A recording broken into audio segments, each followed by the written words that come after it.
এরা দাঁড়া, তুই অখিলকে গিয়ে আগে কথাটা বল। আমি যাচ্ছি। এখনই যা।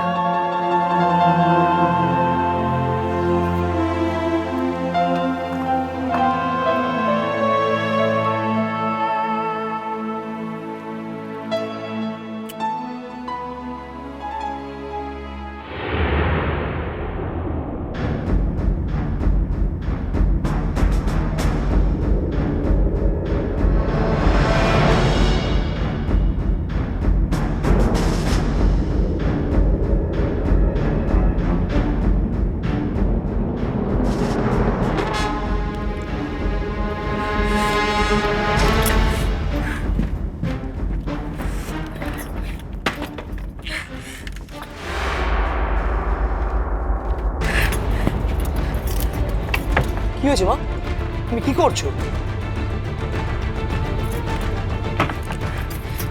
কি করছে দেখতে পাচ্ছিস না? ঝিলিকের মতো বুদ্ধি না দিক ভগবান, চোখ তো দিয়েছে দেখার মতো। ভরসা মান সম্মান সবকিছু গেল, এখন যেটুকু আছে সেটুকুই গুছিয়ে নিচ্ছি। আরে কি গুছোচ্ছ তুমি? কোথায় যাচ্ছ? কোথায় যাবো বুঝতে পারছো না? এখানে আর থাকার মতো কিছু বাকি আছে? চলে যাবো এখান থেকে। কেন যেতে হবে কেন? কেন সেটা তোর বাবাকে জিজ্ঞেস কর। খুব তো বলেছিল ঝিলিককে নাকি এই বাড়ি থেকে তাড়ানোর ব্যবস্থা উনি করেই ফেলেছেন।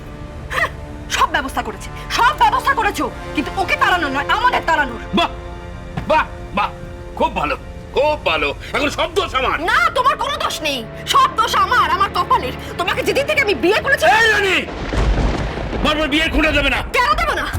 কি বলেছিলে বিয়ের আগে? সব ভুলে গেছো না? সব ভুলে গেছো? কি আছে তোমার? কিচ্ছু নেই। বিয়ের পরে দেখলাম কিচ্ছু নেই তোমার কাছে, কিচ্ছু নেই। কি বলেছিলে? আমার নেই তো কি আছে? দিদির আছে। দেখো, দিদির সামনে থেকে ওই লোকজনগুলোকে সরাতে পারলেই না সবকিছু হাতের মুঠোয় করে ফেলবো আমি। সব মুঠোয় করে ফেলবো। কিচ্ছু পারলে না। তারপর ওই ঝিলিকটাকে নিয়ে এলে এই বাড়িতে। কে বলেছিল আনতে? বার করেছিলাম ঝিলিককে এনো না। শুনলে আমার কথা? তখন নাকি সব হাতের মুঠোয় করে ফেলছেন। মুঠোতে তো করলে হাতের মুঠো থেকে সব জল ফসকে বেরিয়ে। এই একদম বাজে কথা বলবে না তুমি। কি করছো নাকি? চুপ করো না তোমরা। তোর জন্য মানিক, চুপ কর। আমাকে কিন্তু একদম ঘাটাসটা বলে দিলাম। বাড়ির লোকজনদের সামনে, কাছের লোকেদের সামনে আমার মান সম্মান।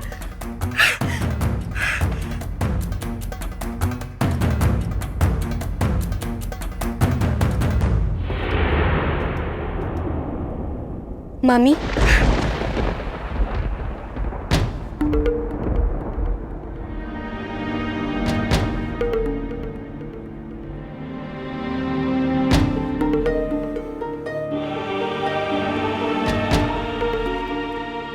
বল।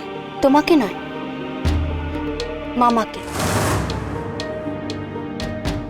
মামা, মনি কিন্তু আজকে পুলিশে খবর দিতে চেয়েছিল, আমি আটকেছি। তোমায় একটা কথা বলে রাখি, ভবিষ্যতে যদি এরকম কাজ তুমি আর করো তাহলে আমি কিন্তু আর মনিকে আটকাতে পারবো না। মনি বলে দিয়েছে এটাই শেষবার। আর আমি মনিকে বলে দিয়েছি তুমি এরকম অন্যায় আর কোনোদিনও করবে না, কোনোদিনও এরকম ভুল কাজ করবে না। আমার মানটা তুমি মনের কাছে রেখো।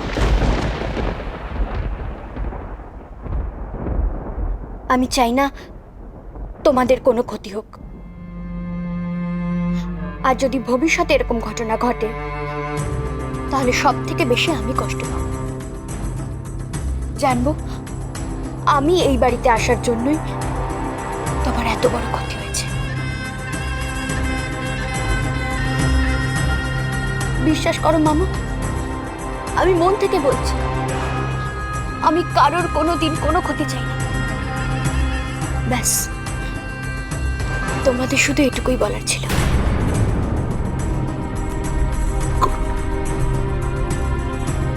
ঝিলিকাতে কথা দিচ্ছি,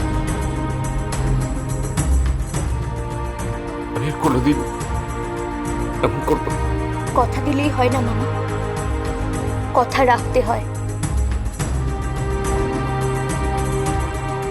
আমি যা বললাম যদি পারো মনে রেখো। আসছি।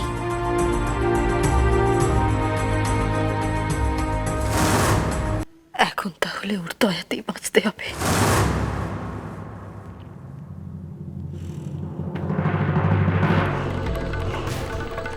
দয়াময়ী হচ্ছে, দয়াময়ী। ঝিলিক, তুই কি ভেবেছিস ওর একটা তীর খসকেছে বলে সব কটা তীর খসকে যাবে? আমি জেনে গেছি তুই বুদ্ধিমতী, তাই এবার আমার চালগুলো বুদ্ধিমানের মতো দিতে হবে।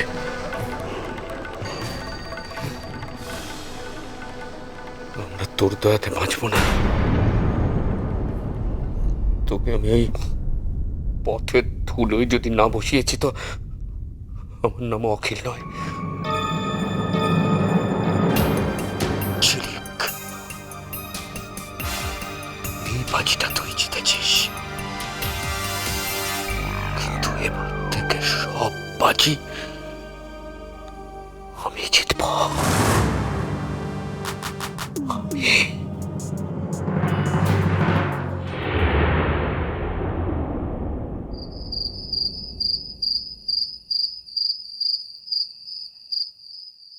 এমনিতে তো ডাক্তার বলছেন যে আর কোনো কমপ্লিকেশন নেই, বুঝলে?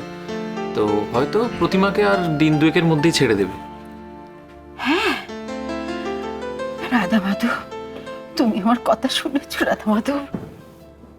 কিন্তু টাকাটা তো দিতে হবে। হ্যাঁ, দিতে হবে, আর সেটা মেজবদিকে ছাড়ার আগেই দিতে হবে। সে তো সবাই জানি আমরা, কিন্তু ছিলাম তো এখনো যোগাযোগই করলো না। কি হবে বাবা? তোমরা তো ভেবো না মনীষ, আমি একটা ব্যবস্থা করেছি। আমি তো জানতাম টাকাটা ফেরত দিতে হবে। বাবা,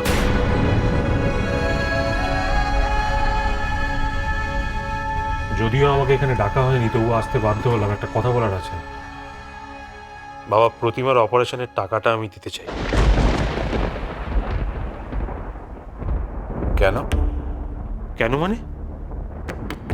এখানে কেন আসছে কোথা থেকে বাবা? এটা তো আমার দায়িত্ব, আমি আমার দায়িত্ব পালন করতে চাই। দায়িত্ব তো আমারও, মনীষেরও। হ্যাঁ, তুই চাইলেই এরা তোর ঘাড়ে দায়িত্বটা চাপিয়ে দেবে, এটা তুই ভাবছিস কি করে? আমি কিন্তু একবারও তা বলিনি মা। বড়দা, বড়দা, তোমাকে প্রতিমার জন্য কোনো টাকা পয়সা দিতে হবে না। কেন? কেন দিতে হবে না মনীষ? প্রতিমার জন্য এটুকু করার অধিকার আমার নেই? দেখো দেবেশ, সংসার বড় বিচিত্র জায়গা। তাছাড়া তুমি কোত্থেকে টাকাটা দেবে? আমি অবশ্য জানি তোমার পসার এখন বেশ ভালো, কিন্তু তাই বলে সব দিয়ে তুমি নিঃস্ব হয়ে যাবে, তাই বা আমরা চাইবো কেন? কিন্তু বাবা, টাকাটা তাহলে শোধ করবেন কি করে? তোমাদের না জানিয়েই নিজের থেকেই আমি একটা কাজ করে ফেলেছি। ভালোই হয়েছে, দেবেশ যখন এসেছে তখন ও শুনে যাক। আমি বাড়ি বিক্রির ব্যাপারে খবরের কাগজে একটা বিজ্ঞাপন দিয়েছি।